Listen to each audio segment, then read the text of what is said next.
Hello दोस्तों, मैं अनामिका सिंह स्वागत करती हूँ आप सबका आपके यूट्यूब चैनल नॉलेज कॉर्नर में।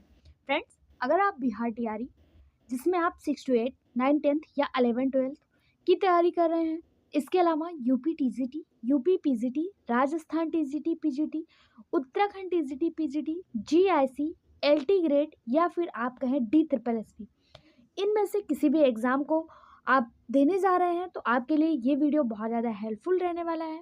वीडियो में लास्ट तक बने रहें और लास्ट में अपने कमेंट के माध्यम से हमें ज़रूर बताएं कि वीडियो आपको कैसा लगा। आज हम प्रीवियस ईयर क्वेश्चन से अभी हम लोग प्रीवियस ईयर क्वेश्चन स्टार्ट कर रहे हैं। आपके सहयोग और सपोर्ट से आपका ये अपना नॉलेज कॉर्नर परिवार बहुत अच्छा ग्रो कर रहा है। जिस दिन 10,000 सब्सक्राइबर हो जाएंगे उस दिन हम आपको फ्री ऑफ कॉस्ट रिटर्न में, या आप जिसे थ्योरी क्लासेस कह सकते हैं, थ्योरी क्लासेस भी फ्री ऑफ कॉस्ट आपको इसी चैनल पे प्रोवाइड करवाई जाएंगी, बिल्कुल पेड बैच की तरह। बस आपको करना क्या है, इसको चैनल को ज़्यादा से ज़्यादा शेयर करना है सभी दोस्तों सभी रिश्तेदारों में, क्योंकि यहाँ पे कोई भी अपडेट, कोई भी न्यूज़, कोई भी नोटिफिकेशन टीचिंग एग्जाम से रिलेटेड आता है तो सबसे पहले हर प्लेटफॉर्म की तुलना में सबसे पहले यहाँ पे प्रोवाइड करवाया जाता है। और हमारे इसी चैनल पे जूलॉजी बॉटनी की क्लासेस के साथ साथ जीएस की क्लासेस भी अभिषेक सर द्वारा बहुत अच्छे से कराई जा रही हैं, आप उनसे भी जरूर जुड़ें। टाइम को ना वेस्ट करते हुए देखते हैं आज का हमारा पहला क्वेश्चन है। Australian marsupial are best example of ऑस्ट्रेलियाई मार्सुपियल सर्वश्रेष्ठ उदाहरण है, किसके हैं? Convergent evolution, adaptive evolution, parallel evolution या फिर नन ऑफ दीज। संस्तृत विकास, अनुकूलित रेडिएशन या फिर समांतर विकास का, या इनमें से कोई नहीं। ऑस्ट्रेलियाई मार्सुपियन किसके उदाहरण हैं? यहाँ पे जो इसका सही जवाब होना चाहिए था कि ऑस्ट्रेलियन मार्सुपियल जो हैं ये संस्कृत यानी कि कन्वर्जेंट एवोल्यूशन और एडॉप्टिव रेडिएशन दोनों के ही एग्जाम्पल के अंतर्गत आते हैं, यानी कि इसका सही जवाब होना चाहिए था ऑल ऑफ एबव। ये क्वेश्चन आपका राजस्थान पीजीटी 2018 और 2022 में आया हुआ है। एग्जामिनर के द्वारा इसको जो है स्टार मार्क दिया गया था, यानी इस नंबर का क्वेश्चन जो है, इस नंबर का जो मार्क है वो सबको मिला था इस क्वेश्चन का, ठीक है। अनुकूलित रेडिएशन ये क्या होती है? तो अनुकूलित रेडिएशन ऐसी प्रक्रिया है जिसमें जीव बहुत तेजी से अपने पैतृक प्रजाति से नए रूपों में अधिकता करते हैं, यानी कि जीव जो है वो बहुत तेजी से डेवलप होते हैं, ठीक है। ऑप्शन ए और बी इसका बिल्कुल सही जवाब हो जाएगा। ये पीडीएफ फ्री ऑफ कॉस्ट हमारे टेलीग्राम चैनल पे आपको मिल जाएगा। टेलीग्राम चैनल का लिंक इसी वीडियो के डिस्क्रिप्शन बॉक्स में मिल जाएगा, उसको भी जरूर ज्वाइन कर लीजिए।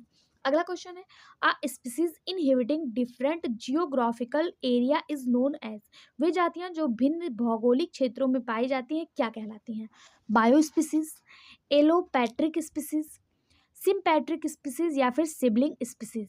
बायो प्रजातियां, एलोपैट्रिक प्रजातियां, सिम्पैट्रिक प्रजातियां या फिर सिबलिंग प्रजातियां। वे जातियां जो भिन्न भौगोलिक क्षेत्रों में पाई जाती हैं उन्हें क्या कहा जाएगा? तो इसका सही जवाब हो जाएगा ऑप्शन बी, एलोपैट्रिक स्पीसीज। वे जातियां जो भिन्न भौगोलिक क्षेत्रों में पाई जाती हैं उसे क्या कहते हैं? एलोपैट्रिक प्रजातियां कहते हैं। अगर बात करें एलोपैट्रिक प्रजातियां की, तो एलोपैट्रिक प्रजाति में पैतृक आबादी के समूह भौगोलिक अलगाव की अवधि के कारण अलग अलग प्रजातियों में विकसित होते हैं। एक भौगोलिक परिवर्तन जनसंख्या के सदस्यों को एक से अधिक समूहों में विभाजित करता है। वहीं पे अगर हम बात करें सिम्पैट्रिक प्रजातियों की, तो इसमें एक ही पैतृक आबादी के समूह बिना किसी भौगोलिक अलगाव के अलग अलग प्रजातियों में विकसित करते हैं। ओके, ऑप्शन बी इसका बिल्कुल सही जवाब हो जाएगा। अगला क्वेश्चन देखते हैं।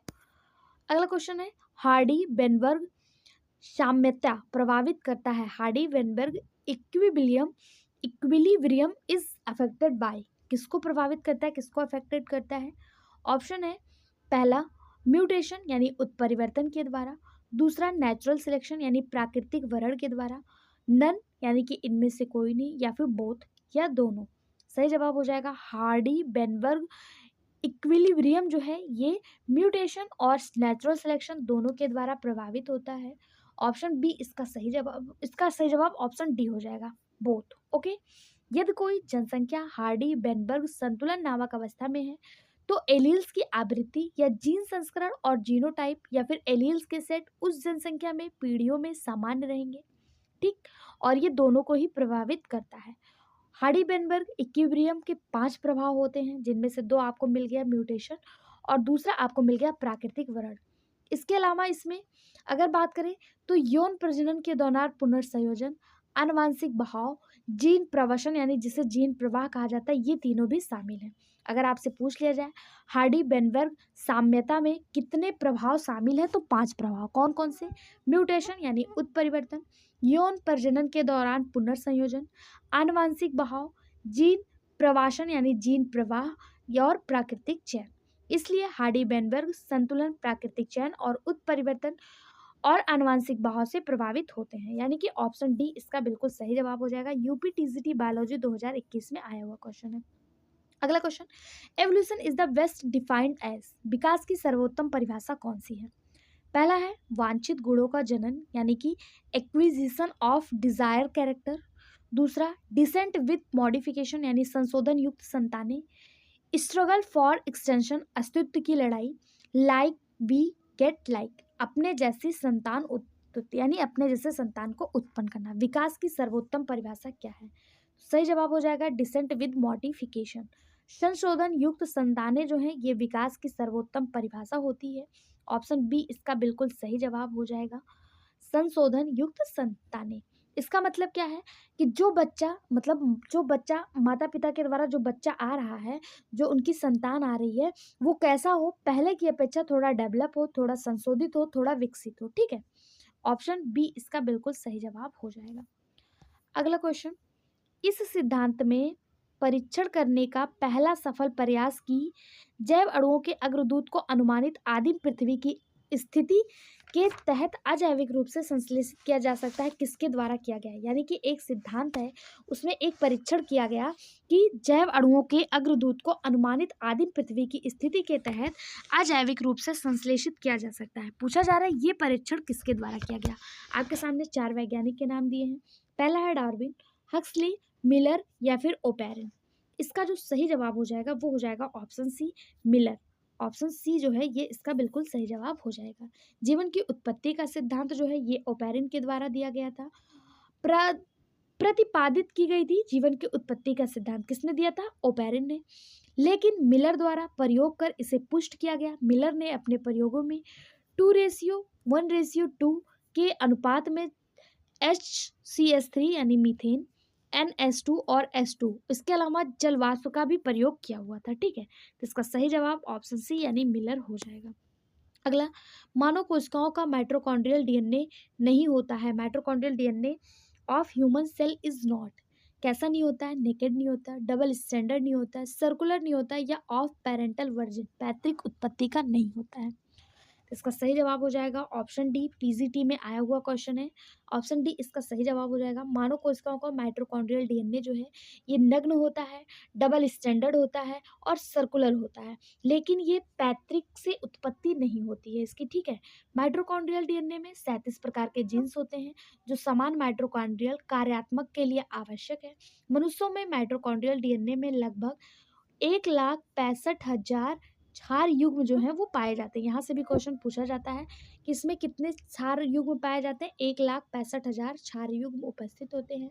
माइटोकॉन्ड्रियल की जो उत्पत्ति होती है ये पैतृक से नहीं, पेरेंटल से नहीं, बल्कि मैटरनल से उत्पत्ति होती है।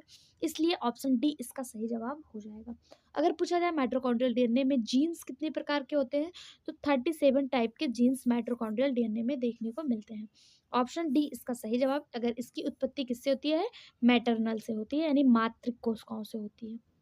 अगला, evolutionary history of organism is known as, किसी जीव के विकासवाद इतिहास जाना जाता है। पहला है ऑन्टोजेनी, पैलियोजेनी, एसेंट्री या फिर पैलियोंटोलॉजी। किसी जीव के विकासवाद इतिहास किसके नाम से जाना जाता है? सही जवाब हो जाएगा जाति वृत्त यानी फाइलोजेनी। फाइलोजेनी द्वारा किसी जीव के विकासवाद इतिहास का ज्ञान प्राप्त होता है। दूसरे शब्दों में आनुवंशिकी या फिर फाइलोजेनेटिक्स जीवों के बीच के क्रम विकास के संबंध में अध्ययन के नाम से जाने जाते हैं। ओके, ऑप्शन बी इसका सही जवाब। बिहार पीजीटी 2019 में आया हुआ क्वेश्चन है, ध्यान से देखिएगा। कोई भी ऐसा एग्जाम नहीं है जहां से यहाँ से क्वेश्चन ना पूछे गए हों, इसलिए मैं आपसे बार बार कह रही हूँ ये सारे एग्जाम के लिए आपके हेल्पफुल है। किसी भी एग्जाम की आप तैयारी कर रहे हैं तो इस चैनल से जुड़ सकते हैं। अगला क्वेश्चन है, first vertebrate on earth ever, धरती पर सबसे पहला वर्टिब्रेट जंतु कौन सा था? ऑस्ट्रिकोडर्म, सिफेलोकोडर्म, यूरोकॉर्डेट्स या फिर फेलोकोडर्म। सही जवाब हो जाएगा ऑप्शन ए ऑस्ट्रेकोडर्म। धरती पर सबसे पहला वर्टिब्रेट जंतु ऑस्ट्रेकोडर्म था। यह विलुप्त बिना जबड़े वाला आदिम मछली का वर्ग था। इसका आर्म्स बोनी प्लेट से ढका होता था। इसके जीवाश्म उत्तरी अमेरिका और यूरोपियन स्टेट में देखने को मिले हैं। ठीक, पहला कौन सा वर्टिब्रेट था? तो ऑस्ट्रेकोडर्म था। ऑप्शन ए इसका बिल्कुल सही जवाब हो जाएगा। ये मछली के अंतर्गत आता था। अगला, जीवित जीवाश्म का एक उदाहरण है। जीवित जीवाश्म का उदाहरण कौन सा है? जीवित जीवाश्म यानी कि जो अब बहुत रेयर देखने को मिलता है, लेकिन बहुत बिना किसी परिवर्तन के, उसमें लाखों करोड़ों वर्षों से उसमें कोई भी परिवर्तन, कोई भी चेंज ना देखने को मिला हो, उसे जीवित जीवाश्म के रूप में जाना जाता है। पहला है आर्क्योपेट्रिक्स। तो आर्क्योपेट्रिक्स होगा नहीं, क्योंकि आर्क्योपेट्रिक्स जो होता है ये रेप्टाइल और बर्ड के बीच की कनेक्टिव लिंक कहा जाता है। उसके अलावा यूरोमेस्ट्रिक्स, तो यूरोमेस्ट्रिक्स को सैंड लिजर्ड कहते हैं, क्योंकि ये बालू में इसका जो वास स्थान होता है, रहने का जो स्थान होता है वो बालू होता है, तो इसलिए ये भी नहीं होगा। तीसरा होगा लैटिमेरिया। यही आपका बिल्कुल सही जवाब हो जाएगा ऑप्शन सी। लैटिमेरिया एक जीवित जीवाश्म का उदाहरण है। ठीक, ऑप्शन सी इसका बिल्कुल सही जवाब। यूपी पीसीएस प्री में पूछा गया क्वेश्चन है। अगला, निम्नलिखित में से किस एक में सभी समजात अंग शामिल हैं? किसमें एक, कौन सा एक है जिसमें सभी समजात अंग शामिल है? पहला है मेढक के अग्रपैर, पक्षी के पंख और खरगोश के अग्रपैर। पहला ही बिल्कुल सही जवाब है। आगे आपको पढ़ना है तो पढ़ लीजिए, लेकिन पहला ही इसका बिल्कुल सही जवाब है। होमोलॉगस आर्गन जो है वो इन तीनों में पाए जाते हैं। होमोलॉगस आर्गन क्या होते हैं? तो ये वे अंग होते हैं जो उत्पत्ति व संरचना में समान होते हैं, लेकिन इनका कार्य जो है वो भिन्न भिन्न होता है। ऐसे अंगों को होमोलॉगस आर्गन कहते हैं। जैसे मेढक का 4 लिम्स हो गया, पक्षी का पंख और खरगोश का जो आगे वाला पैर है, ये जो होते हैं उत्पत्ति और संरचना में समान होते हैं, लेकिन इनका कार्य अलग अलग होता है। ठीक है, अगला क्वेश्चन, समजातीय संरचना है। समजातीय संरचना कौन सी है? तो अभी हम लोगों ने देखा उत्पत्ति और संरचना में समान हो, लेकिन कार्य भिन्न हो, यानी कि ऑप्शन ए इसका बिल्कुल सही जवाब। अगला क्वेश्चन, निम्नलिखित में से कौन सा मनुष्य में अवशेषी अंग नहीं है? ध्यान दीजिएगा, यहाँ पे पूछा कौन सा अवशेषी अंग नहीं है। पहला दिया है ciliary muscles of eyes, hair on the chest of man, vermiform appendix या फिर मसल्स ऑफ ईयर पिंडा। तो देखिए कौन सा अवशेषी अंग नहीं है, उसके लिए जानना पड़ेगा कि अवशेषी अंग क्या होते हैं। अवशेषी अंग यानी वेस्टिजियल ऑर्गन, ऐसे ऑर्गन होते हैं जिनका हमारे शरीर में बहुत पहले कोई यूज़ होता था, लेकिन अभी उसका कोई यूज़ नहीं है। तो आँख की मांसपेशियाँ की सिलियरली जो है, यानी सिलियरली मसल्स जो है आइज़ की, क्या ये कोई कार्य करती हैं? बिल्कुल करती हैं। ये आँख को सिकोड़ने और फैलाने का कार्य करती हैं, इसलिए ये अवशेषी अंग नहीं है।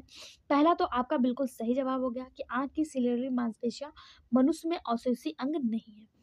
स्पेंसरी लिगामेंट के साथ यह लेंस की स्थिति में रहता है, यानी लेंस को बटोरने और सिकोड़ने और फैलाने का कार्य करता है।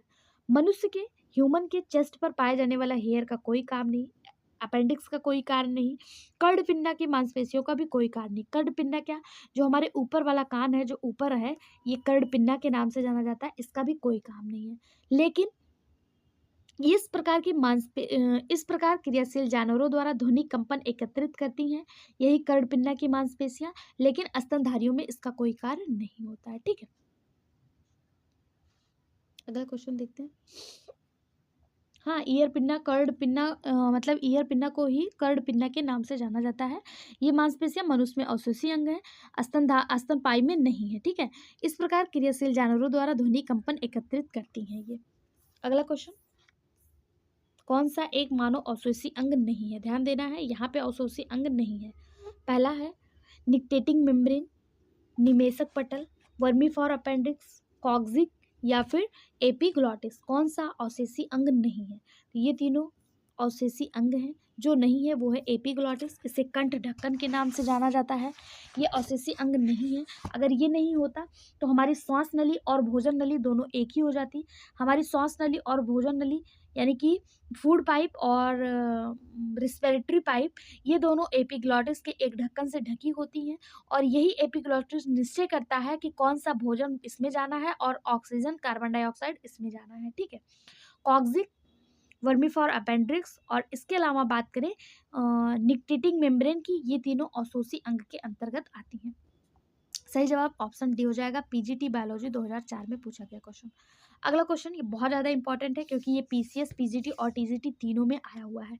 इस क्वेश्चन को स्टार मार्क कर लिख लीजिएगा। क्वेश्चन है, तितली, पक्षी और चमगादड़ के पंख कैसे होते हैं? तितली, पक्षी और चमगादड़ के पंख क्या ये होमोलॉगस होते हैं, एनालॉगस होते हैं, यूरेटरल होते हैं या वेस्टिजियल होते हैं? वेस्टिजियल तो होंगे नहीं क्योंकि पंखों का कार्य होता है। चौथा तो अपने आप गलत हो गया। पहला है होमोलॉगस। होमोलॉगस में मैंने बताया था कि संरचना और उत्पत्ति में समान हो लेकिन कार्य अलग हो।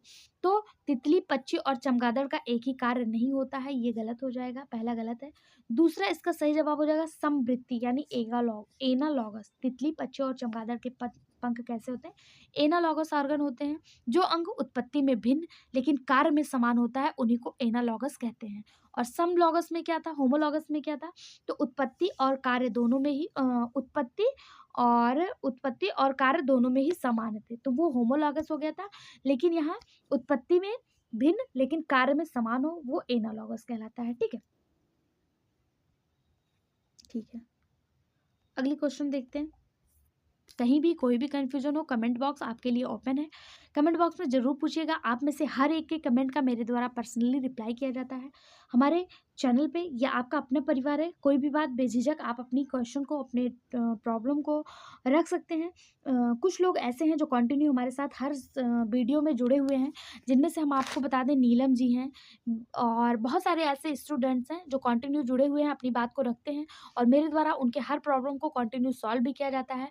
नीलम जी, इसके पहले के वीडियो में आपने कहा था कि वीडियो थोड़ा बड़ा बनाइए, तो आपको बता दें जो टॉपिक हम पढ़ा रहे थे वो टॉपिक वहीं पे ख़त्म हो गया था, इसलिए आगे बड़ा बनाने का कोई मतलब चांस ही नहीं था, कोई तुक भी नहीं बनता था, इसलिए उसको उतने मिनट में ख़त्म कर दिया गया। बाकी सारे वीडियो आपको अच्छे खासे टाइम में आई होप मिल रहे होंगे। ठीक है। इसके अलावा उर्मिला देवी जी कमेंट करती हैं, यशी श्रीवास्तव, शोमा अजय, यशी श्रीवास्तव, नीलम यादव, नीलम यादव, नीलम यादव, नीलम यादव, इन सब, हरी गौतम, इसके अलावा खुशबू पांडे, BWU, इसके अलावा मनु अंसारी, भारती सिंह, ये लोग हमारे चैनल को, अपने इस परिवार को कंटिन्यू सपोर्ट कर रहे हैं। आई होप इसी तरह आप लोग भी कमेंट करेंगे और नेक्स्ट वीडियो में अपने नाम को नेक्स्ट वीडियो में बोलने का मौका हमें ज़रूर देंगे। ठीक है, ये वाला हो गया था क्या? चलिए अच्छा देख लेते हैं। इनमें से कौन सा समवृत्त अंग है? समवृत्त अंग में हम लोगों ने देखा कि वे अंग जो उत्पत्ति में भिन्न हो लेकिन कार्य में समान हो, इसी को समवृत्त यानी एनालॉगस कहा जाता है। तो पूछा जा रहा है एनालॉगस अंग कौन सा है इसमें से? इसका सही जवाब ऑप्शन ए ही बिल्कुल सही है। कीटों के पंख और पक्षी के पर, फेदर ऑफ बर्ड्स और विंग्स ऑफ इंसेक्ट, ये दोनों जो होते हैं समवृत्त अंग यानी एनालॉगस होते हैं। इनका जो है उत्पत्ति जो है वो भिन्न होता है लेकिन दोनों का कार्य एक ही है, उड़ने का। ओके, अगला क्वेश्चन देखते हैं।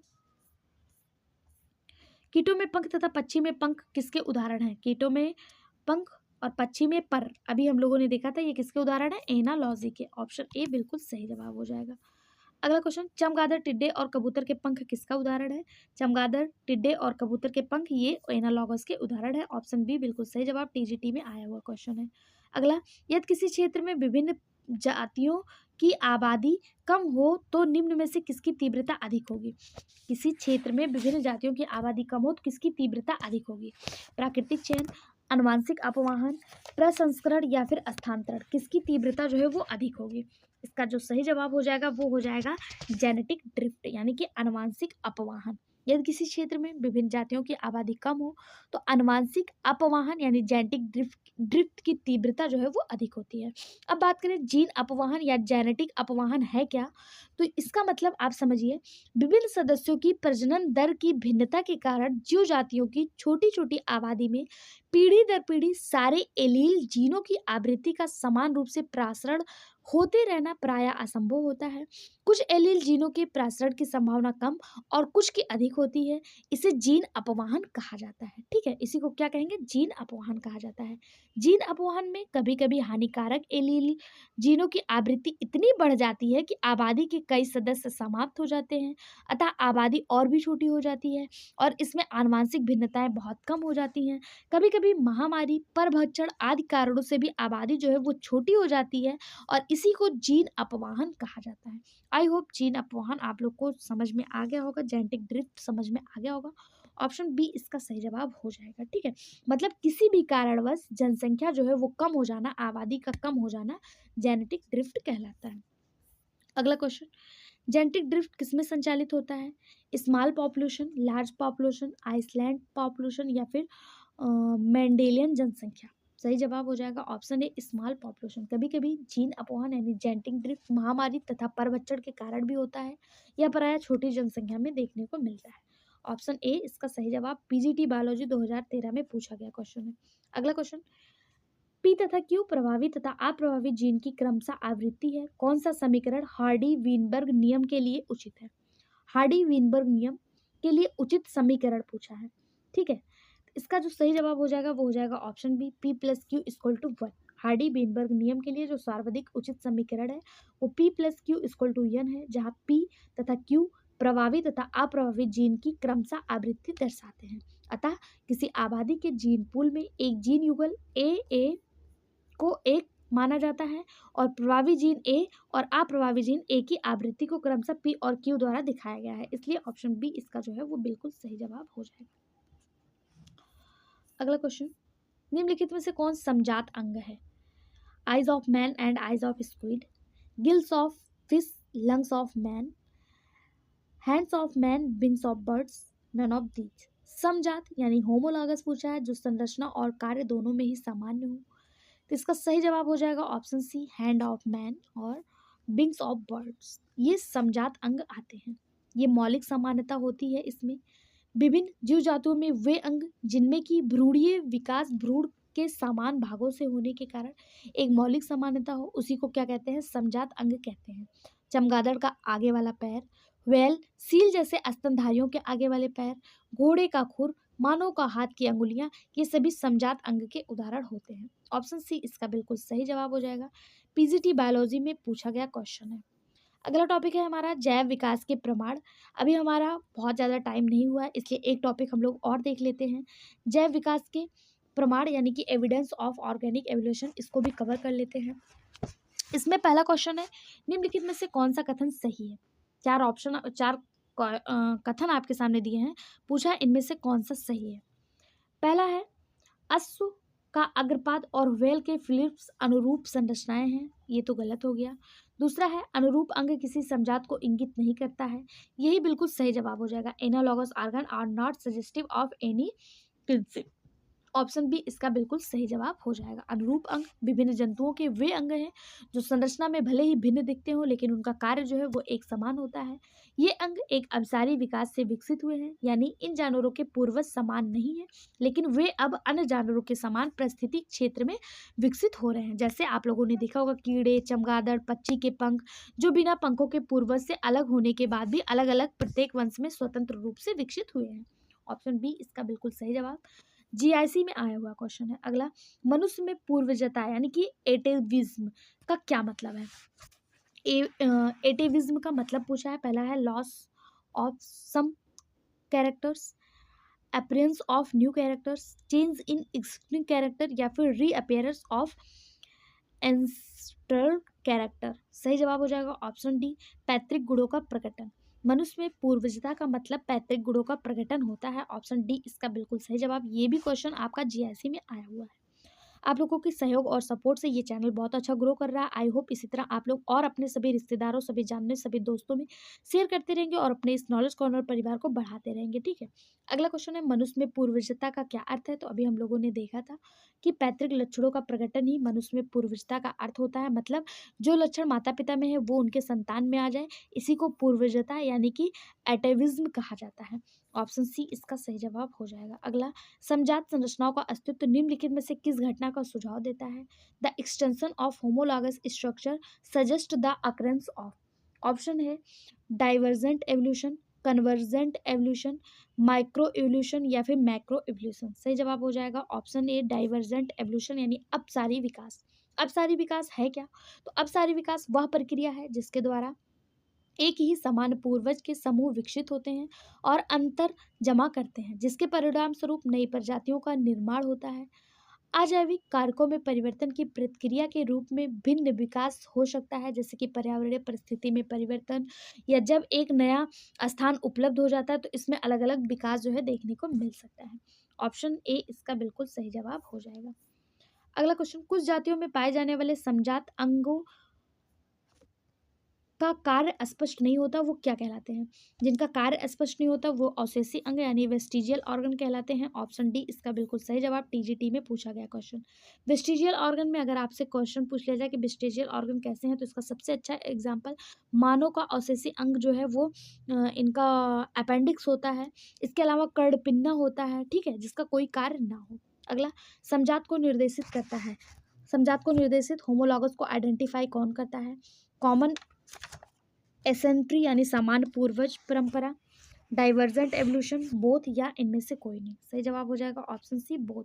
समजात समान पूर्वज परंपरा और अपशारी विकास दोनों को निर्देशित करता है। होमोलॉजी यानी समजात का जो अर्थ होता है वे संरचना जो एक समान पूर्वज से निकलती है, ठीक है, इसे समजात कहा जाता है। वे अपनी भ्रूण विज्ञान, अनुवांशिकी और शारीरिक संरचना विज्ञान में समान है लेकिन अलग अलग कार्य करते हैं। ऐसे अंग क्या कहलाते हैं? समजात ऑर्गन कहलाते हैं। ऑप्शन सी सही जवाब। अगला क्वेश्चन, निम्नलिखित में से कौन सा अवशेषी अंग नहीं है? अवशेषी अंग नहीं है यानी कि उसका यूज है wisdom tooth, appendix, tail bone और बोन्स। तो बोन्स ये कभी अवशेषी अंग नहीं हो सकता। बहुत सिंपल सा क्वेश्चन है। सही जवाब ऑप्शन डी। अगला क्वेश्चन, मनुष्य में निम्न में से कौन अवशेषी अंग है? ध्यान दीजिएगा, अभी पूछा था कौन सा अवशेषी अंग नहीं है, अभी पूछा जा रहा है कौन सा अवशेषी अंग है। अवशेषी अंग जो अब कार्य नहीं करते हैं, तो कर्णपिन्ना यानी एक्सटर्नल ईयर ये तो है अवशेषी अंग। कॉक्सिक्स ये भी है, वर्मीफॉर अपेंडिक्स ये भी है। ऑल ऑफ एबव इसका सही जवाब हो जाएगा। ये सभी जो है मनुष्यों में अवशेषी अंग का कार्य करते हैं। अगला क्वेश्चन, जीवाश्म संग्रहित है, जीवाश्म संग्रहित किसमें होते हैं? Igneous rock, sedimentary rock, metamorphic rock या इनमें से कोई नहीं। इसका सही जवाब हो जाएगा ऑप्शन बी, सेडिमेंट्री रॉक। जीवाश्म जो है ये सेडिमेंट्री रॉक में संरक्षित रहते हैं। पृथ्वी पर किसी समय जीवित रहने वाले अति प्राचीन सजीव के परिरक्षित अवशेष उनके द्वारा चट्टानों में छोड़ी गई छापों को जो पृथ्वी की सतह या चट्टानों की परतों में सुरक्षित पाए जाते हैं उन्हीं को जीवाश्म कहा जाता है। और ये किसमें सुरक्षित पाए जाते हैं? सेडिमेंट्री रॉक में पाए जाते हैं। ऑप्शन बी इसका बिल्कुल सही जवाब हो जाएगा। बिहार टीजीटी 2019 में पूछा गया क्वेश्चन है। अगला क्वेश्चन, अनुवांशिक विचलन केवल होता है, genetic drift operate only in, किसमें होता है? Smaller population, larger population, Mendelian population या फिर आइसलैंड पॉपुलेशन। तो अभी हम लोगों ने देखा था जेनेटिक ड्रिफ्ट जो है ये स्मॉलर पॉपुलेशन में देखने को मिलता है। ऑप्शन ए इसका बिल्कुल सही जवाब हो जाएगा। सिवल राइट ने, एक साइंटिस्ट थे सिवल राइट, अगर स्पेलिंग लिख दें SEWALL, Sewall, WRITE, Sewall Wright नाम के जो साइंटिस्ट थे इन्होंने जेनेटिक ड्रिफ्ट नामक शब्द दिया था। या जीन आवृत्ति में यादृच्छिक उतार चढ़ाव है जो छोटी आबादी में एक पीढ़ी से दूसरी पीढ़ी में परिवर्तन होता है, ठीक। ऑप्शन ए इसका बिल्कुल सही जवाब। अगला, जल में रहने वाले स्तनधारी में, जल में रहने वाले जो स्तनधारी होते हैं उनकी विशेषता पूछा है। फेफड़ा आकार में छोटे होते हैं, फेफड़े आकार में बड़े होते हैं, हृदय आकार में छोटा होता है, हृदय आकार में बड़ा होता है। जल में रह रहे हैं, हृदय से तो कोई लेना देना नहीं है, सिंपल सी बात है, यहाँ फेफड़े के बारे में ही पूछा जा रहा है। तो जल में रहेंगे तो उनके जो फेफड़े होंगे वो आकार में छोटे होंगे। क्यों? क्योंकि वो फेफड़े से सांस नहीं लेते हैं, वो जो श्वास लेते हैं वो गिल्स के माध्यम से श्वसन करते हैं। इसलिए ऑप्शन ए इसका बिल्कुल सही जवाब हो जाएगा। GIC बायोलॉजी 2015 में पूछा गया क्वेश्चन है। यहाँ पे सारे प्रीवियस ईयर क्वेश्चन ही इंक्लूड किए गए। आई होप आपको पसंद आ रहा होगा। कैसा लग रहा है कमेंट बॉक्स में एक बार अपनी राय जरूर रखिएगा। अगला क्वेश्चन है, निम्नलिखित में से कौन सा एक मनुष्य में अवशेषी अंग नहीं है? ध्यान दीजिएगा, यहाँ पूछा कौन सा नहीं है। LT ग्रेड बायोलॉजी 2018 में आया हुआ क्वेश्चन है। अवशेषी अंग कौन सा नहीं है? पहला, वर्मीफॉर अपेंडिक्स, मैंने बहुत बार आपको बताया ये अवशेषी अंग का कार्य करता है। पेलिका सेमिलूनर यानी चंद्रार्थ वलन ये भी अवशेषी अंग है। ईयर मसल्स ये भी है। जो नहीं है वो एपिग्लॉटिस है, ये नहीं है। एपिग्लॉटिस मानव के गले में पाई जाती है, या अवशेषी अंग नहीं है, ठीक। ऑप्शन डी इसका बिल्कुल सही जवाब। अगला, अनुरूप अंग विकसित होने का कारण क्या है? एनालॉगस अंग विकसित होने का क्या कारण है? अभिसारी विकास, अपसारी विकास, समानांतर विकास या प्रगतिशील विकास। सही जवाब हो जाएगा ऑप्शन ए। LT ग्रेड में आया हुआ क्वेश्चन है कन्वर्जेंट एवोल्यूशन। कन्वर्जेंट एवोल्यूशन समजात अंगों से के विपरीत ऐसे अंग जो होते तो हैं बहुत विभिन्न प्रकार के जीवों में परंतु समान कार्य के लिए उपयोगी किए जाते हैं, इसलिए इन्हें एनालॉगस ऑर्गन कहा जाता है। और ये जो है अभिसारी विकास के द्वारा विकसित होते हैं। ऑप्शन ए इसका बिल्कुल सही जवाब हो जाएगा। अगला क्वेश्चन, जैविक विकास का सबसे महत्वपूर्ण प्रमाण क्या है? जैविक विकास का सबसे महत्वपूर्ण प्रमाण क्या है? पहला है occurrence of homologous and vestigial organ. occurrence of analogous and vestigial organ, occurrence of homologous and analogous organ, occurrence of analogous organ only। सही जवाब हो जाएगा option C, occurrence of homologous and analogous organ। सजातीय तथा समरूपीय अंगों की उपस्थिति, समजातता यानी होमोलॉगस और समरूपता यानी एनालॉगस जैव विकास यानी ऑर्गेनिक एवोल्यूशन के लिए महत्वपूर्ण साक्ष्य प्रस्तुत करते हैं। और जैविक विकास का सबसे महत्वपूर्ण प्रमाण कौन प्रस्तुत करता है? यही होमोलॉगस और एनालॉगस। होमोलॉगस क्या है? तो मौलिक समानता वाले अंगों की समजात अंग कहते हैं और इन्हीं की समानता को समजातता कहा जाता है। ठीक है। एनालॉगस क्या है? तो समजात अंगों के विपरीत ऐसे अंग जो होते तो हैं बहुत विभिन्न प्रकार के जीवों में, परंतु सामान्य कार्य के लिए उपयोग किए जाते हैं, इसलिए इन्हें समरूप अंग कहा जाता है। ठीक है, यानी एनालॉगस कहा जाता है। ऑप्शन सी इसका सही जवाब हो जाएगा। अगला टॉपिक हमारा जैव विकास के सिद्धांत यानी थ्योरी ऑफ ऑर्गेनिक एवोल्यूशन के सारे इंपॉर्टेंट क्वेश्चन है जो हम लोग नेक्स्ट वीडियो में डिस्कस करेंगे। वीडियो कैसा लगा कमेंट बॉक्स में जरूर बताएं। वीडियो जाने से पहले चैनल को सब्सक्राइब करें, वीडियो को लाइक करें और सभी दोस्तों के साथ इसको शेयर कर दें क्योंकि ये हेलो दोस्तों, मैं नाम सिंह स्वागत करती हूँ आप सबका आपके यूट्यूब चैनल नॉलेज कॉर्नर में। फ्रेंड्स, जूलॉजी की इस क्लास में आज का जो हमारा टॉपिक है वो है थ्योरी ऑफ ऑर्गेनिक एवोल्यूशन। इसके सारे इंपॉर्टेंट क्वेश्चन जो अभी किसी न किसी एग्जाम में पूछे गए हैं उनको हम लोग कवर करेंगे। आई होप आप लोग को ये सीरीज अच्छी लग रही होगी। अगर आप वीडियो को देख रहे हैं और आपको पसंद आ रहा है तो प्लीज़ आपसे रिक्वेस्ट है कि एक कमेंट जरूर किया करिए। आपके कमेंट हमारे लिए मोटिवेशन का कार्य करते हैं और आपके हर कमेंट का मेरे द्वारा पर्सनली रिप्लाई भी किया जाता है। उम्मीद करते हैं आज के वीडियो में आप सभी के कमेंट देखने को जरूर मिलेंगे। स्टार्ट करते हैं। पहला क्वेश्चन है, यदि एक एलील का अनुकूलित मान 0.55 है तो इसका चयन गुणांक क्या होगा? ऑप्शन आपके सामने 0.45, 0.64, 0.1 या नन ऑफ एबव। सही जवाब हो जाएगा ऑप्शन ए 0.45। चयन गुणांक S equal to 1 minus W होता है। W यानी अनुकूलित मान आपका 0.55 दिया है तो 0.55 को अगर 1 से माइनस कर देंगे तो आपका जो सही जवाब S इक्वल टू निकल के आ जाएगा 0.45। ऑप्शन ए इसका बिल्कुल सही जवाब हो जाएगा। अगला, रासायनिक विकास के परिणाम स्वरूप जीवन की उत्पत्ति को विस्तार से किसके द्वारा समझाया गया?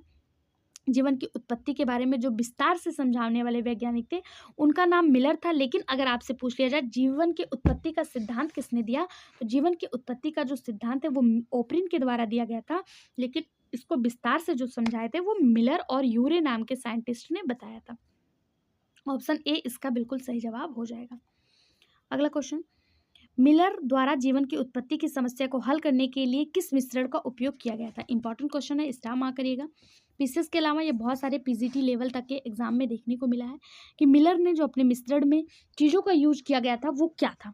तो इन्होंने अपने मिश्रण में जो यूज किया था वो था मीथेन यानी CH4, नाइट्रस ऑक्साइड यानी NH3 और इसके अलावा हाइड्रोजन। 3 चीज़ों का यूज किया था।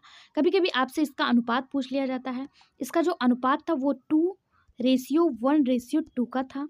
ठीक है। ऑप्शन बी इसका बिल्कुल सही जवाब, मीथेन, अमोनिया और हाइड्रोजन, इसके साथ साथ पानी, सॉरी अमोनिया था, मीथेन, अमोनिया, हाइड्रोजन और पानी इसका यूज किया था। ठीक है। ऑप्शन बी जो हो जाएगा इसका बिल्कुल सही जवाब हो जाएगा। और रेशियो क्या था? रेशियो था 2:1 और 2:1:2 का था। ठीक है। अगला क्वेश्चन देखते हैं।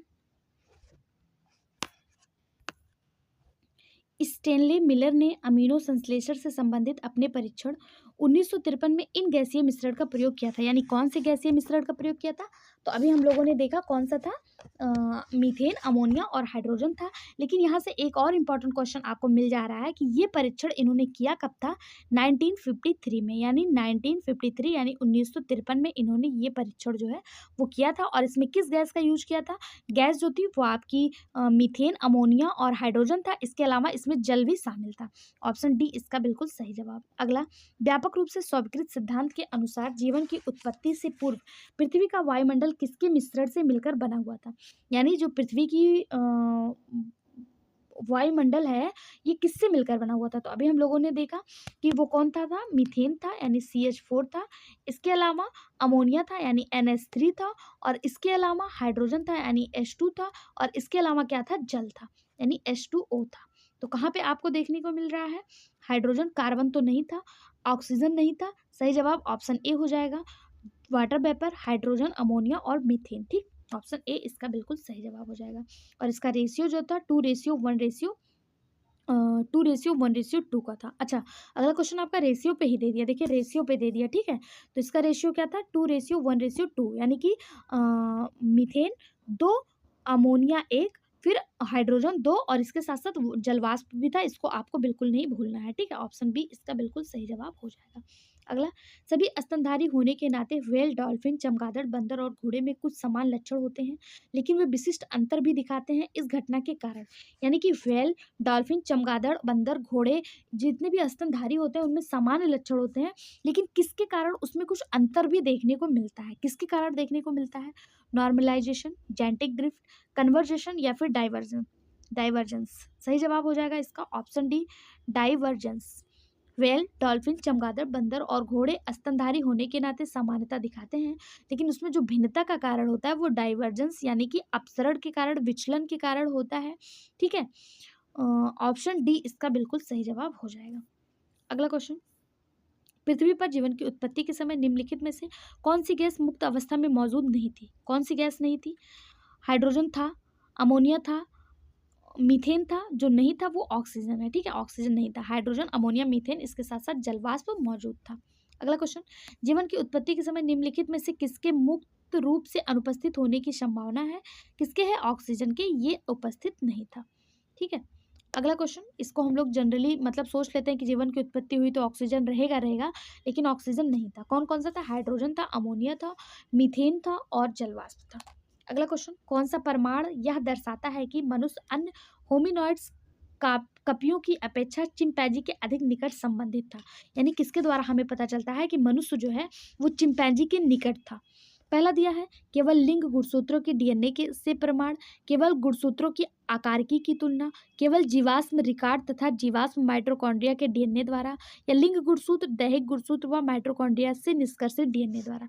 किसके द्वारा पता चलता है कि मनुष्य जो है वो अदर कपियों की तरह, मतलब अदर कपियों की तुलना में चिंपैंजी के निकट था? तो सही जवाब हो जाएगा option D, sex chromosome, autosomes and DNA from mitochondria. इसके द्वारा जो है पता चलता है कि मनुष्य जो है वो चिंपैंजी के बहुत ज़्यादा निकट था। ऑप्शन डी इसका बिल्कुल सही जवाब हो जाएगा। अगला, जेनेटिक ड्रिफ्ट की संकल्पना किसके द्वारा प्रस्तुत की गई? इसके पहले की वीडियो में मैंने बहुत अच्छे से जेनेटिक ड्रिफ्ट के बारे में बताया। ये जो संकल्पना है ये प्रस्तुत किया गया सिविल राइट्स द्वारा। ऑप्शन ए इसका बिल्कुल सही जवाब हो जाएगा। इसके द्वारा सिविल राइट्स द्वारा, ये अक्सर जो है स्मॉल पॉपुलेशन में देखने को मिलता है। अगला, पुनर्पूंजीकरण सिद्धांत किसके द्वारा प्रस्तुत किया गया? Recapitulation theory was proposed by. Recapitulation theory किसके द्वारा दिया गया? सही जवाब हो जाएगा ऑप्शन सी, हेकल के द्वारा रिकैपिटुलेशन थ्योरी दिया गया, जिसे बायोजेनेटिक्स नियम या भ्रूण संबंधित समानता भी कहा जाता है। ये किसके द्वारा दिया गया? अर्नेस्ट हेकल के द्वारा। ओंटोजनी का सिद्धांत फैलोजनी को पुनर्पूंजीकृत करता है कि एक जीव के भ्रूण का विकास निषेचन से गर्भधारण या अंडे देने तक होता है। इसी को क्या कहा जाता है? रिकॉपुलेशन थ्योरी कहा जाता है। ऑप्शन सी इसका बिल्कुल सही जवाब अर्नेस्ट हेकल के द्वारा दिया गया। अगला, ओंटोजनी, रिकॉपुलेट्स, फाइलोजनी किसका संक्षिप्त विवरण है? तो अभी हमने देखा किसका है, बायोजेनेटिक्स नियम का है। किसका? बायोजेनेटिक्स नियम का। क्यों? क्योंकि रिकॉपुलेशन थ्योरी को ही बायोजेनेटिक्स नियम या भ्रूण संबंधित समानता के नाम से भी जाना जाता है, जो अर्नेस्ट हेकल के द्वारा दिया गया था।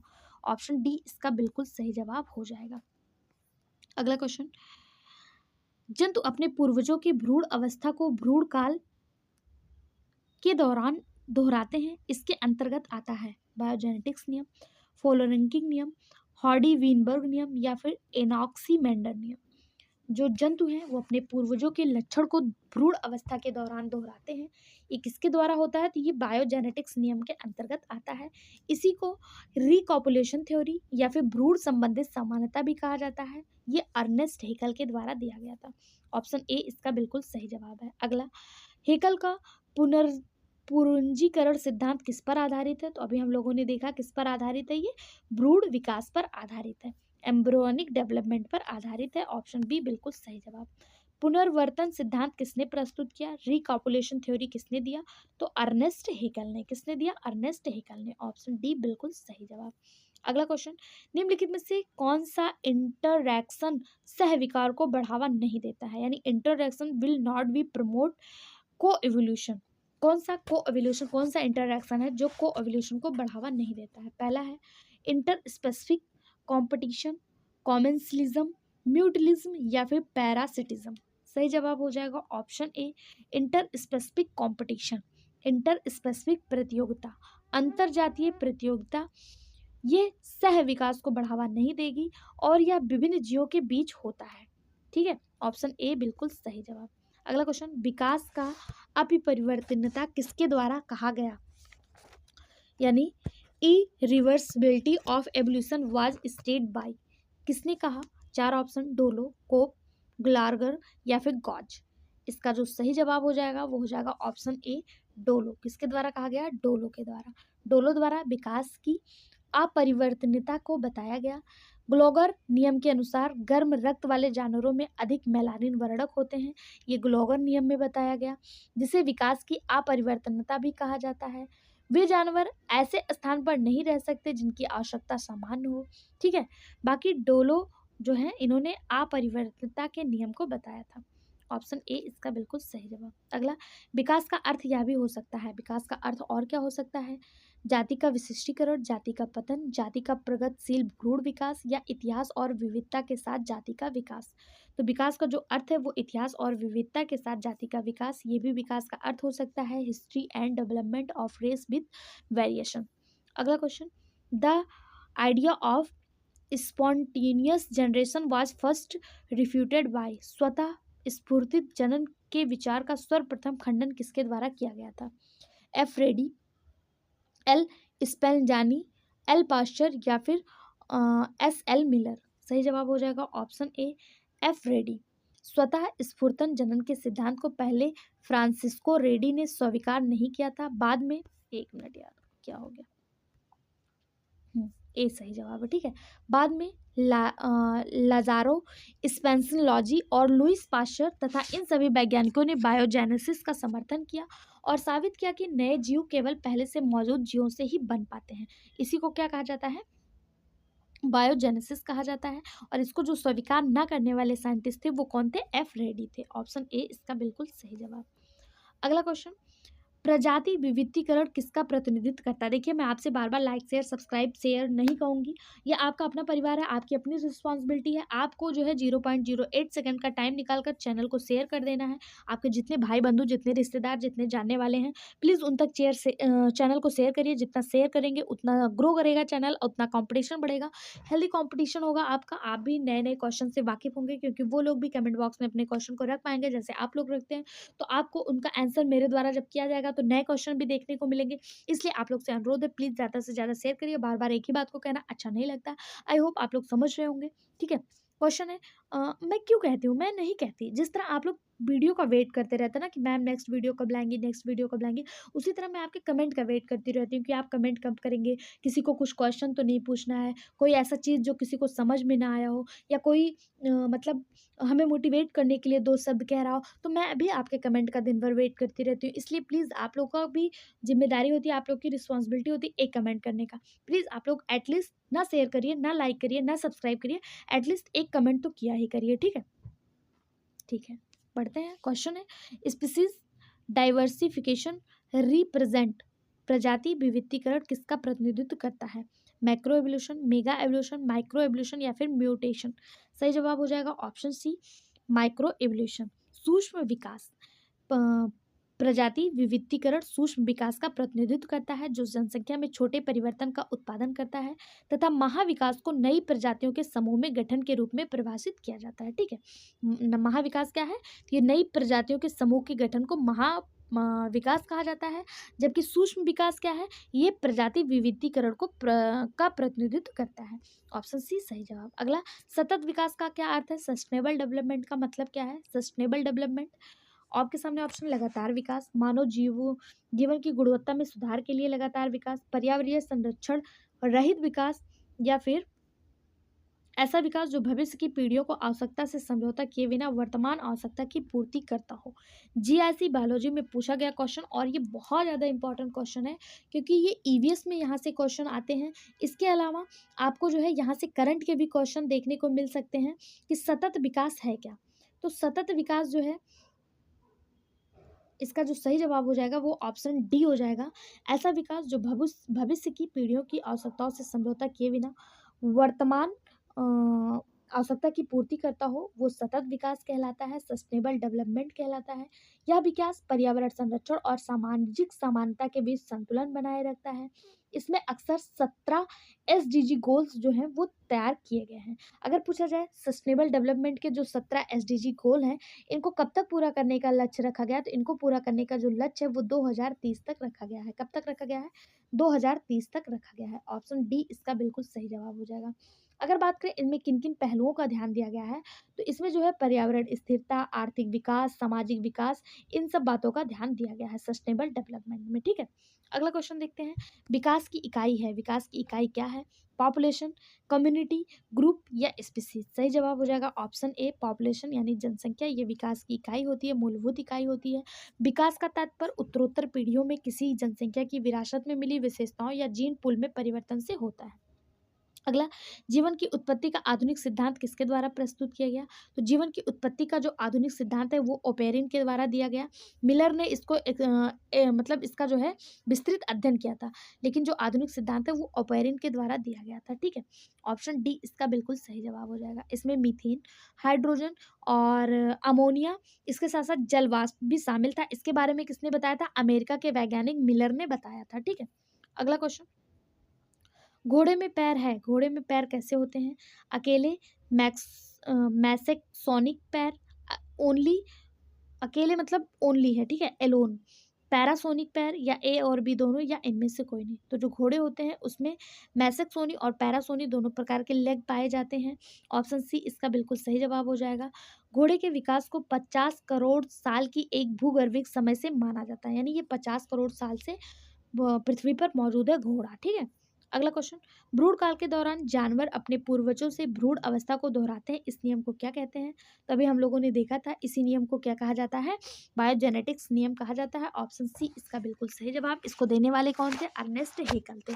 कौन थे? अर्नेस्ट हेकल थे। इसे बायोजेनेटिक्स नियम, रिकैपुलेशन सिद्धांत, भ्रूण विकास सिद्धांत के नाम से भी जाना जाता है। अगला क्वेश्चन, किस गैस का उपयोग स्टेनले और मिलर ने अपने प्रयोगों में नहीं किया? किसका नहीं किया? हाइड्रोजन का तो किया था, मीथेन का किया था, अमोनिया का किया था, जो नहीं था वो कौन सा था? ऑक्सीजन था। एनवीएस पीजीटी 2014 में पूछा गया क्वेश्चन है, इन्होंने ऑक्सीजन का उपयोग नहीं किया था। अगला, ओंटोजेनी, रिकैपुलेशन, फाइलोजेनी, इस परिघटना को किसके द्वारा समझाया गया? किसके द्वारा समझाया गया? बार बार मैंने आपको बताया, इस परिघटना को रिकॉपुलेशन थ्योरी के नाम से जाना जाता है, ठीक है। ऑप्शन सी इसका सही जवाब हो जाएगा। ओंटोजेनी, रिकैपुलेट, फाइलोजेनी एक आकर्षक वाक्य है जिसे 19वीं शताब्दी के जर्मन वैज्ञानिक अर्नेस्ट हेकल के द्वारा दिया गया था। ऑप्शन सी इसका बिल्कुल सही जवाब। पीसीएस में भी ये क्वेश्चन आया हुआ है। अगला, बायोजेनेटिक्स नियम किसके द्वारा प्रस्तावित किया गया? बायोजेनेटिक्स किसके द्वारा? तो हम लोगों ने बार बार देखा, अर्नेस्ट हेकल के द्वारा। पीजीटी में आया हुआ क्वेश्चन, ये question TGT, PGT, PCS, Navodaya, यहाँ तक कि आप कह सकते हैं कि नवोदय में भी ये क्वेश्चन पूछा गया है, ठीक है। इस हिसाब से आप अंदाजा लगा सकते हैं इस क्वेश्चन का वेटेज कितना है।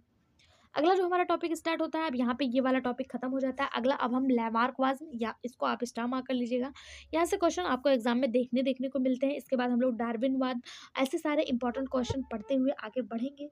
आई होप आप लोग को पसंद आ रहा होगा। कमेंट बॉक्स में अपनी राय जरूर बताइएगा। क्वेश्चन है, लैमार्क ने अपने संग्रहित गुणों और वंशानुगत के सिद्धांत को सिद्ध करने के लिए निम्नलिखित में से किस क्लासिकल उदाहरण का प्रयोग किया था? यानी सिंपल से पूछा जा रहा है, लैमार्क ने अपने उपयोग में किसका यूज किया था? हम सभी को पता है, लैमार्क ने जिस जीव का यूज किया था उसे जिराफ के नाम से जाना जाता है। ऑप्शन बी इसका बिल्कुल सही जवाब हो जाएगा। टीजीटी में आया हुआ क्वेश्चन है। अगला, लैमार्क का जैविक विकास का सिद्धांत प्राय क्या कहलाता है? Option natural selection, inheritance of acquired character, descent with change or continuity of germ plasm. जो लैमार्क का सिद्धांत है इसी को इनहेरिटेंस ऑफ एक्वायर्ड कैरेक्टर के नाम से जाना जाता है। नेचुरल सिलेक्शन तो आपका डार्विनवाद के अंतर्गत आता है। लैमार्क ने ये सिद्धांत दिया कब? 1809 में। 1809 में इनकी एक साइंटिस्ट 1809 में इनकी एक बुक आई थी जिसे आप फिलोसफिक जूलॉजी के नाम से जानते हैं। इसी में इन्होंने उपार्जित अंगों की वंशानुगत का सिद्धांत जो है वो बताया था। ऑप्शन बी इसका बिल्कुल सही जवाब हो जाएगा। अगला क्वेश्चन, लैमार्क के जैविक विकास का सिद्धांत क्या कहलाता है? तो लैमार्क के जैविक विकास का सिद्धांत इनहेरिटेंस ऑफ एक्वायर्ड कैरेक्टर कहलाता है। किस बुक में लिखा है? फिलॉसफी जूलॉजी नामक बुक में। कब प्रकाशित हुई? 1809 में प्रकाशित हुई। ऑप्शन बी इसका बिल्कुल सही जवाब हो जाएगा। अगला, लैमार्कवाद का आधार क्या है? तो लैमार्कवाद का जो आधार है वो इनहेरिटेंस, अच्छा, लैमार्कवाद का आधार पूछा है। ऑप्शन आपके सामने, नेचुरल सिलेक्शन तो नहीं, नेचुरल सिलेक्शन तो डार्विनवाद का आधार था। उत्परिवर्तन यानी mutation, variation, inheritance of acquired character, हाँ तो यही बिल्कुल सही जवाब हो जाएगा, option D inheritance of acquired character. ठीक है, ये क्वेश्चन टीजीटी बायोलॉजी में आया हुआ है। अगला, उपार्जित लक्षणों के वंशानुगत सिद्धांत के प्रतिपादक कौन थे? तो उपार्जित लक्षणों के यानी इनहेरिटेंस ऑफ एक्वायर्ड कैरेक्टर कौन थे? इसके प्रतिपादक कौन थे? थ्योरी किसने दिया था? तो जेबी लैमार्क के द्वारा ये थ्योरी दिया गया था। ऑप्शन बी इसका बिल्कुल सही जवाब हो जाएगा। किसने दिया? लैमार्क ने दिया।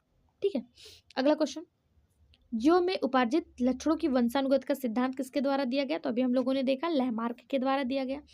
ऑप्शन सी इसका बिल्कुल सही जवाब। यही question Bihar PGT, LT grade, PCS, TGT सब में आए हुए हैं आपके सामने, आप देख लीजिए।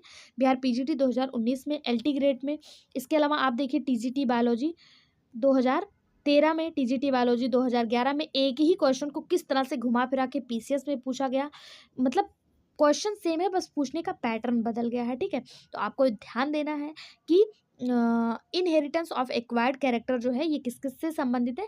लैमार्क से संबंधित है। अगला क्वेश्चन, लैमार्कवाद का आधार क्या है? तो अभी हम लोगों ने देखा इसका आधार क्या है। अच्छा, आधार पूछा है, अंग का विकास, अंग की कमी, उपचायक का प्रभाव या फिर पर्यावरण का प्रभाव। सही जवाब हो जाएगा ऑप्शन डी पर्यावरण का प्रभाव। लैमार्कवाद का जो आधार है वो पर्यावरण का प्रभाव है। ठीक है, जीव में उपार्जित लक्षणों की वंशानुगत का सिद्धांत ये लैमार्क ने दिया।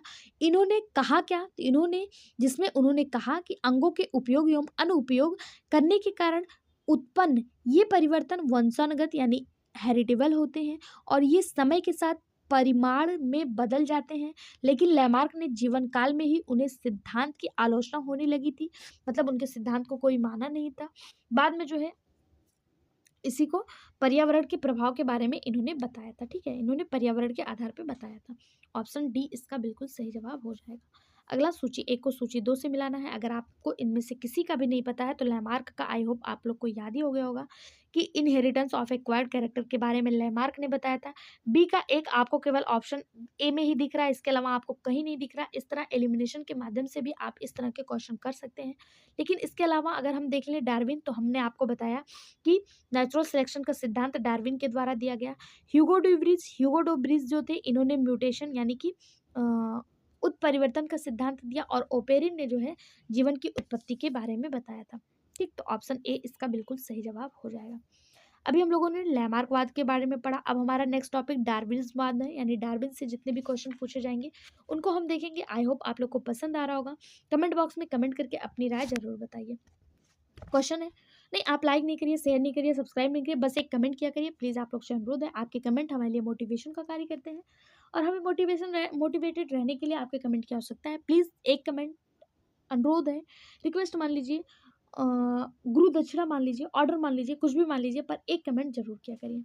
क्वेश्चन है, निम्नलिखित में से किसने जंतुओं के भौगोलिक विस्तार के अध्ययन का प्रारंभ किया?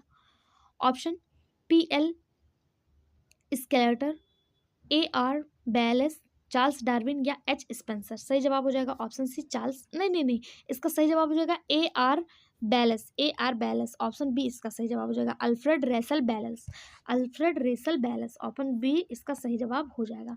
1823 से लेके 1913 को जन्म वेल्स में इनका जन्म हुआ था। ये खोजकर्ता, कलेक्टर, प्रकृतवादी, भूगोलवेता, मानव विज्ञान और राजनीतिक टिप्पणीकार थे। ये जानवरों का भौगोलिक विवरण, जीवित और विलुप्त जीवों के अध्ययन के साथ पृथ्वी की सतह के पिछले परिवर्तन को स्पष्ट करने के लिए जाने जाते हैं। ठीक है, ऑप्शन बी इसका सही जवाब हो जाएगा कि जंतुओं के भौगोलिक विस्तार के बारे में सबसे पहले किसने बताया था? तो AR बेलेस ने बताया था। अगला क्वेश्चन, प्राकृतिक चयन के द्वारा जातियों का उद्भव का सिद्धांत किसने दिया? तो नेचुरल सिलेक्शन की थ्योरी किसने दी थी? चार्ल्स डार्विन ने दी थी। किसने दी थी? चार्ल्स डार्विन ने दी थी। चार्ल्स डार्विन 1809 से, मतलब इनका जन्म 1809 में और इनकी मृत्यु 1882 में हुई। ठीक है। और इन्होंने जो है नेचुरल सिलेक्शन का सिद्धांत दिया था। इन्होंने अपने सिद्धांत में बताया क्या, तो जीवों की सभी प्रजातियां छोटे विरासत में मिली विविधताओं के प्राकृतिक चयन के माध्यम से उत्पन्न और विकसित होती हैं, जो जीव को प्रतिस्पर्धा करके जीवित रहने की क्षमता को बढ़ाती है। इसी को डार्विनिज्म सिद्धांत या फिर डार्विनियन सिद्धांत के नाम से जाना जाता है। ऑप्शन ए इसका बिल्कुल सही जवाब हो जाएगा।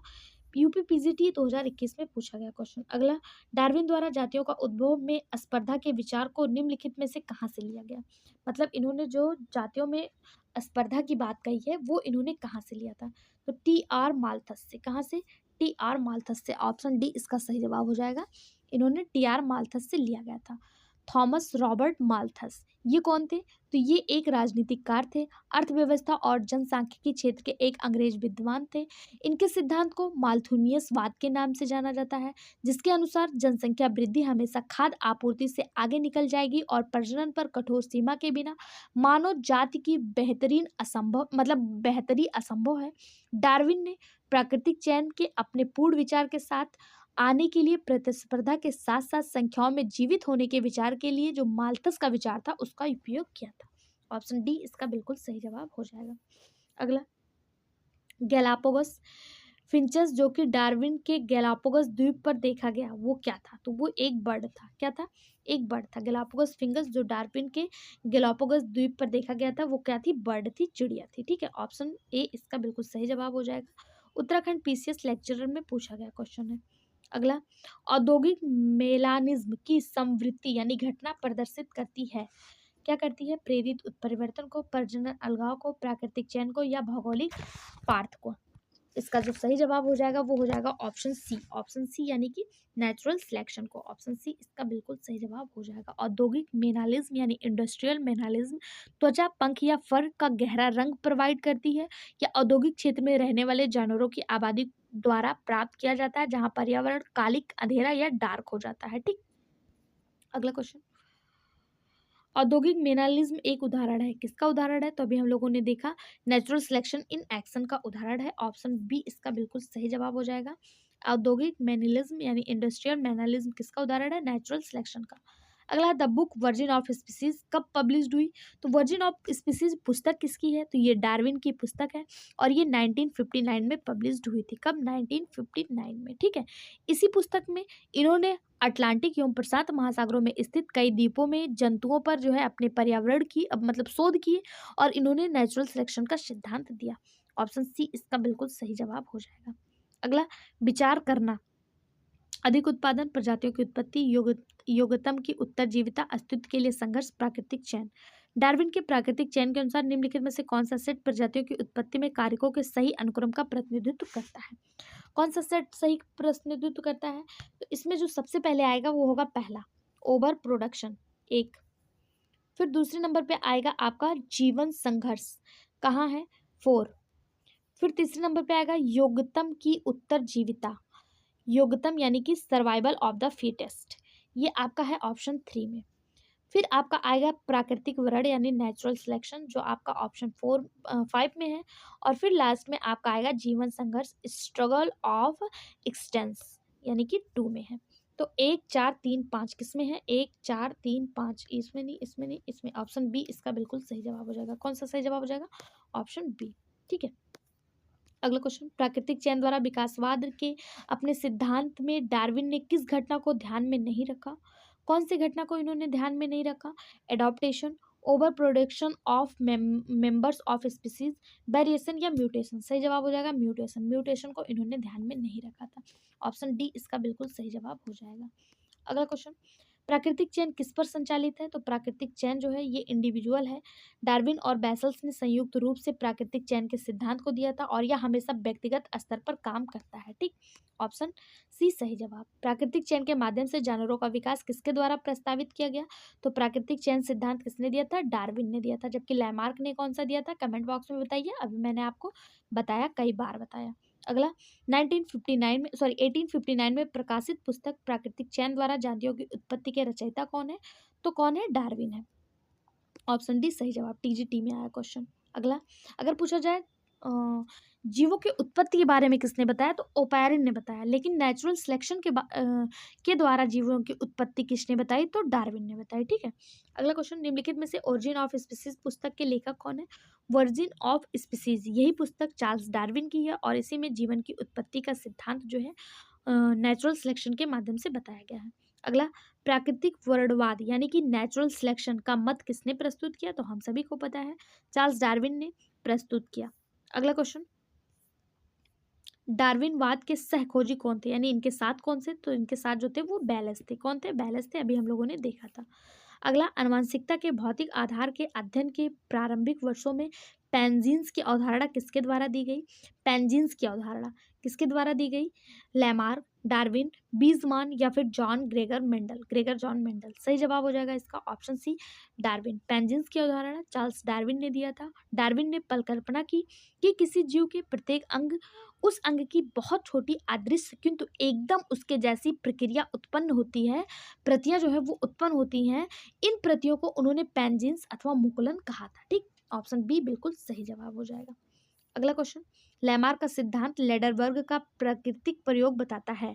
लैमार्क का सिद्धांत लेडरबर्ग का प्राकृतिक प्रयोग क्या बताता है? लैमार्क का सिद्धांत उत्परिवर्तन, अच्छा ये तो मतलब अच्छा अच्छा अच्छा अच्छा, इसमें ट्विस्ट है। लैमार्क का सिद्धांत लेडरबर्ग का प्राकृतिक प्रयोग क्या बताता है?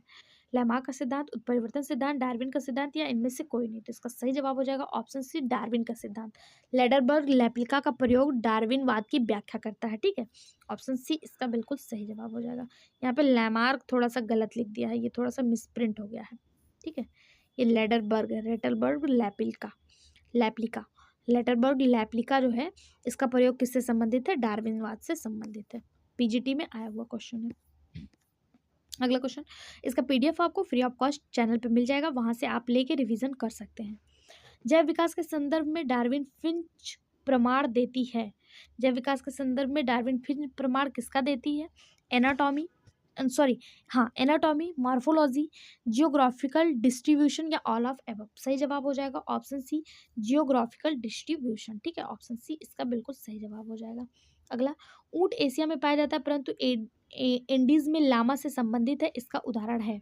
योग्यतम की उत्तरजीविता, विकासोन्मुख विकास, पृथक्करण या फिर असंतत विवरण?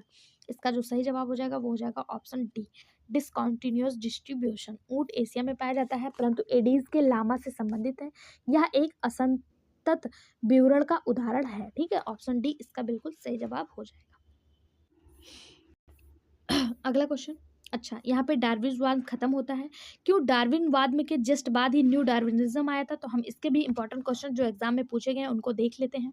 क्वेश्चन है, डार्विन के सिद्धांत में अत्यधिक युक्ति युक्त है, यानी most convincing in Darwin is theory is Malthus easy, population, survival of the fittest या फॉर्मेशन ऑफ स्पीसीज? तो इसका सही जवाब हो जाएगा option D, formation of species, जातियों का निर्माण। डार्विन के सिद्धांत में सबसे भरोसेमंद योग्यतम की उत्तरजीविता है। डार्विन के अनुसार सबसे उपयुक्त और फिट जीव अस्तित्व के संघर्ष में सफल होता है और केवल वे सदस्य ही जीवित रहते हैं। इसमें उपयोगी विविधताएं होती है जिसे प्राकृतिक चयन यानी नेचुरल सिलेक्शन कहा गया। योग्यतम की उत्तरजीविता रहने का मूल विचार जो है, ये इसका जो है ये विचार किसने दिया था? तो हार्वर्ड स्पेंसर नामक वैज्ञानिक ने दिया था। ठीक है, बाकी डार्विन से जो संबंधित है वो formation of species, option D सही जवाब। अगला, प्राकृतिक चयन का क्या मतलब है? प्राकृतिक चयन का मतलब better adaptation, better survival, elimination of less adaptation या फिर ऑल ऑफ एबव? तो इसका जो सही जवाब हो जाएगा प्राकृतिक चयन का जो मतलब है वो ऑल ऑफ एबव से हो जाएगा। डी ट्रिपल एस बी यानी डेल्ही एसएसबी टीजीटी में पूछा गया क्वेश्चन है। प्राकृतिक चयन ऐसी प्रक्रिया है जिसके कारण जीवों की आबादी में जीन रूपी तथा एलील जीन दोनों की ही आवृत्तियों में महत्वपूर्ण परिवर्तन होता है। इसे तत्कालिक वातावरणीय दशाओं में बेहतर अनुकूलन की क्षमता प्रदान की जाती है। प्राकृतिक चयन में कम अनुकूलित प्रजातियों का उन्मूलन हो जाता है और बेहतर अस्तित्व वाले रह जाते हैं। ठीक है, ऑप्शन डी इसका बिल्कुल सही जवाब हो जाएगा। बेहतर अनुकूलन, बेहतर सर्वाइवल और कम अनुकूलित का उन्मूलन, तीनों ही इसके सही जवाब है। अगला, नव डार्विनवाद के अनुसार जीवन के विकास के लिए उत्तरदायी है। नव डार्विनवाद के अनुसार जीवन के विकास के लिए क्या उत्तरदायी है? Mutation, natural selection, both of these या नन ऑफ दीज? सही जवाब option C, both of these. 9 डार्विनवाद के अनुसार जीवन के विकास के लिए उत्तरदायी कारक उत्परिवर्तन और प्राकृतिक चयन दोनों ही हैं। ऑप्शन सी इसका बिल्कुल सही जवाब हो जाएगा। अगला, निम्नलिखित में से किसने लैमार्कियन सिद्धांत पर आपत्ति जताई, यानी लैमार्क के सिद्धांत पर आपत्ति किसने की? चार्ल्स डार्विन, ह्यूगो ड्यूबरीज, ए वीजमैन या फिर हर्बर्ट स्पेंसर। सही जवाब हो जाएगा इसका ऑप्शन सी, ए वीजमैन। 1980 के दशक में जर्मन जीव वैज्ञानिक ऑगस्ट वीजमैन ने लैमार्क के उपार्जित लक्षणों के सिद्धांत यानी एक्वायर्ड कैरेक्टर को अस्वीकृत कर दिया। इन्होंने 20 पीढ़ियों तक चूहों की पूंछ काटी और उन्हें प्रजनन करके प्रयोग किया। इन्होंने लैमार्क के सिद्धांत को खारिज कर दिया क्योंकि लैमार्क विकास कैसे होगा यह समझाने के लिए कोई तंत्र प्रस्तावित नहीं किया गया था, ठीक है, लैमार्क के द्वारा। तो वीजमैन ने इसको खारिज कर दिया। यहाँ से क्वेश्चन पूछा जा सकता है कि वीजमैन ने किस पे प्रयोग किया था? तो इन्होंने चूहों पर प्रयोग किया था। कब किया था? 1980 के दशक में। ऑप्शन ए सही जवाब हो जाएगा। अगला, वह नवीनतम सिद्धांत जो विकास की व्याख्या करने में सक्षम है। कौन सी वह सिद्धांत है जो विकास की व्याख्या करता है? लैमार्कवाद, डार्विनवाद, पुनर्वर्तन के सिद्धांत या कृत्रिम सिद्धांत? तो इसका सही जवाब हो जाएगा ऑप्शन डी, सिंथेटिक थ्योरी। लैमार्कवाद जो है ये उपार्जित लक्षणों की वंशानुगत का सिद्धांत है, इसे खारिज कर दिया गया था। डार्विनवाद नेचुरल सिलेक्शन के बारे में बताता है। उत्तरजीविता ह्यूगो ड्यूबरीज के द्वारा उत्परिवर्तनवाद का सिद्धांत दिया गया था, ह्यूगो ड्यूबरीज के द्वारा। और जो नवीनतम कृत्रिम सिद्धांत है इसको किसने दिया? तो इसको देने वाले जो साइंटिस्ट थे वो थे T Dobzhansky, JVL Haldane, RA Fisher, Sewall Wright, Ernst Mayr. इनके द्वारा जो है ये नवीनतम कृत्रिम सिद्धांत दिया गया था और विकास की व्याख्या करने में ये सक्षम है। ऑप्शन डी इसका बिल्कुल सही जवाब। PGT बायोलॉजी 2002 में पूछा गया क्वेश्चन। हो सकता है नेक्स्ट टाइम आपसे साइंटिस्ट का नाम पूछ ले, तो साइंटिस्ट का नाम आपको देखिए यहाँ PDF में देखने को मिल जाएगा कि T Dobzhansky, JBS Haldane, SR Fisher, Sewall Wright, Ernst Mayr, इन लोगों ने जो है इसकी व्याख्या की थी नवीनतम कृत्रिम सिद्धांत की, ठीक है, नवीनतम कृत्रिम सिद्धांत यानी सिंथेटिक थ्योरी की। ऑप्शन डी इसका बिल्कुल सही जवाब। अगला टॉपिक हमारा म्यूटेशन है यानी उत्परिवर्तन, इसको हम नेक्स्ट वीडियो में कवर करेंगे। अभी तक का वीडियो आपको कैसा लगा कमेंट बॉक्स में जरूर बताएं। नेक्स्ट वीडियो पाने के लिए चैनल को सब्सक्राइब, वीडियो को लाइक और ज़्यादा से ज़्यादा शेयर करें। Thank you.